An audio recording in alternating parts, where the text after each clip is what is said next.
St. Simeon the New Theologian. We're going to jump about 3 centuries now. St. Simeon lives from 949 to 1022.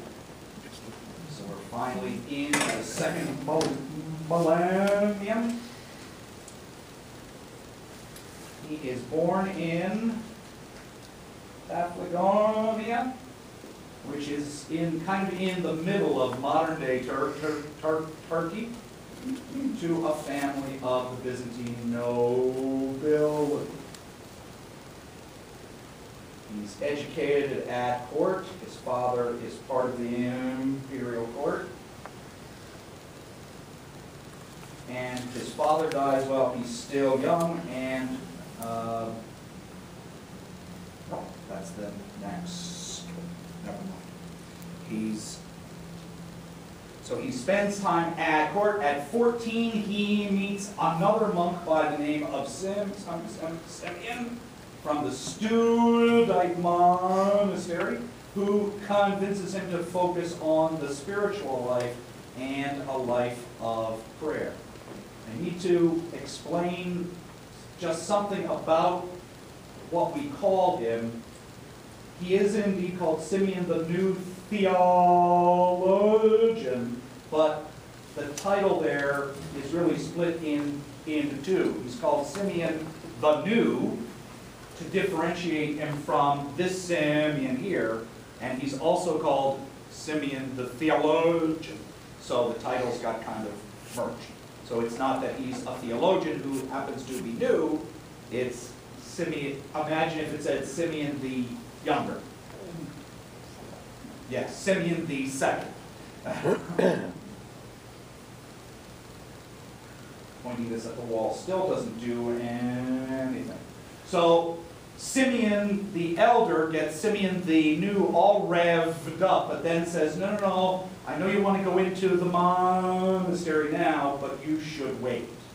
And Simeon listens. He serves at court until he's 27 years old. Philip. When you say the imperial court, I don't know who. Byzantium. All right. See, I don't know what that means. Constantinople. All right. The New Rome. All right. That's the new Rome. Okay, because Rome's all past now. Rome, the city, is. This is still the Roman Empire. And Rome, the city, still exists. It's just not the imperial capital. But at this time, I thought all of the Germanic tribes, the Visigoths and all that, had taken over the culture. In Western Europe, yes. We're talking about Constantinople. Okay, thank you. Good. Yes. Oh, okay. The imperial court, as it has been for the last couple of weeks. Remember, Justinian moves the seat of the empire from Rome to Constantinople back in the early 4th century. So the imperial court has been here now for hundreds and hundreds of years. Constantinople. Yes. Yes. So Simeon stays at court until he's 27, and then he also enters the same monastery that Simeon the Elder is at, the Studios Monastery in Constantinople. There were, as well as being the capital and the center of the Eastern Church, Constantinople is also filled with monasteries as well. Remember, too, bear in mind, we're still living in the age of an undivided church. There is no split between Catholic West and Orthodox East. It's still, there are minor tiffs going on, minor squabbles that come up, but even now through the entirety of Simeon's life, it's one church still. That split that finally rose and that nobody thought would be the final split, but so far has been, doesn't come until 1054. So it's coming soon, but even at this time, it's one church. There's one church. Still, here we go. So he enters the studious monastery, but he soon transfers to the monastery of St. Mamas, and within 3 years' time, he's tonsured a full monk, ordained a priest, and elected abbot of the monastery. So obviously, these monks thought very highly of him. He remains abbot of the monastery for the next 25 years.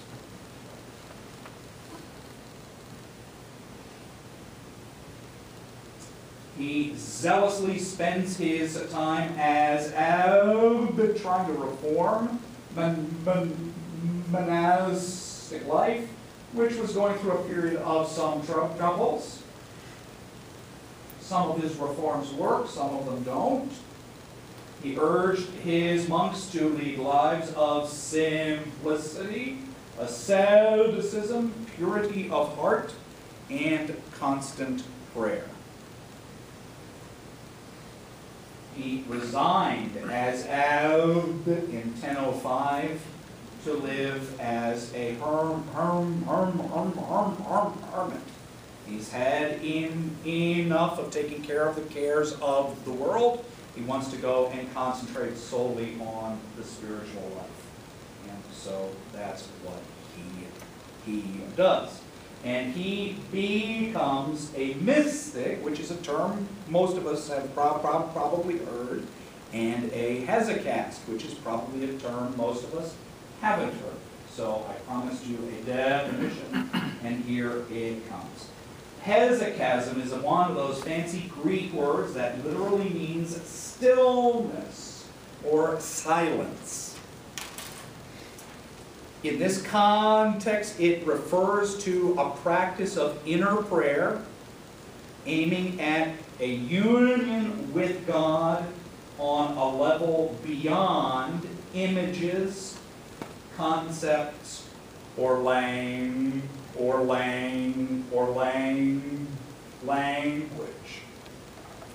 This is pretty deep stuff.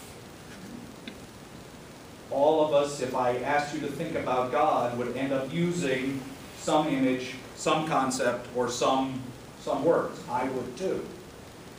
Simeon and the men and women who follow this hesychast school work at going beyond that. Simeon speaks and writes very often of the need for a direct experience of the grace of God, and he often writes and speaks of his own mystical experiences of the divine light. He's going to talk about a personal experience of God.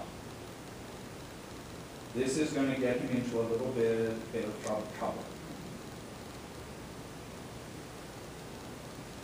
There we go. There was opposition from some quarters of the church to what Simeon was teaching, and he's eventually put on trial by those who felt it was heresy to teach that a direct personal experience of God was possible, and there were those who questioned his devotion to his spiritual father, Simeon the First. So there's two things going on here. The Simeon we're talking about felt that his mentor, Simeon, was a saint, and there were those who disagreed with him. At the end of this trial in 1009, Simeon is exiled. But he doesn't give up. And he doesn't give in. And in the little place where he's sent to exile, he sets up a new monastery. St. Macrimus. Now we've heard of her before. Anyone remember who she was? Yes, the sister of St. Basil and St. Gregory. So he goes off into exile, sets up this new monastery, and he's having some success, and so his opponents, being a little peeved and wanting to still kind of get the better of him, come to him and try to make him a deal. We'll let you back. We'll let you come back into the capital, and we'll make you an archbishop. All you have to do is stop reverencing your spiritual father Simeon as a saint, and just nuance this direct personal experience of God stuff. Don't talk about this so explicitly. We don't like this. Simeon says thanks, but no thanks. And he remains with his monks at his new monastery until his death in 1022. So about 13 years. He spends 13 years exile. But before he dies, he is in fact, he and his ideas are rehabilitated. And the things that Simeon taught continue to form an important part of the spiritual heritage of the East. So much so that the church gave him this title, theologian. He's one of only 3 saints that bear that title. Can anyone name the other 2? Right? Yes, that's one. And John the Apostle. So we have John the Apostle and Gregory of Nazianzen. This is really being uncooperative. Many of Simeon's works are preserved in the Philokalia. He's also known for writing such works as Hymns of Divine Love, another one of our saints who wrote a book of poems, ethical discourses, the catechetical discourses, and a lovely little text called 153 Practical and Theological Texts. And if you want them, they can still be had. And for some quotes. To have faith in Christ means not only to stand aloof from the delights of this life, but also to endure patiently every temptation and test that brings upon us distress, affliction, and misfortune, for as long as God wishes and until He comes to us. For as the psalm says, I waited patiently for the Lord, and He heard me.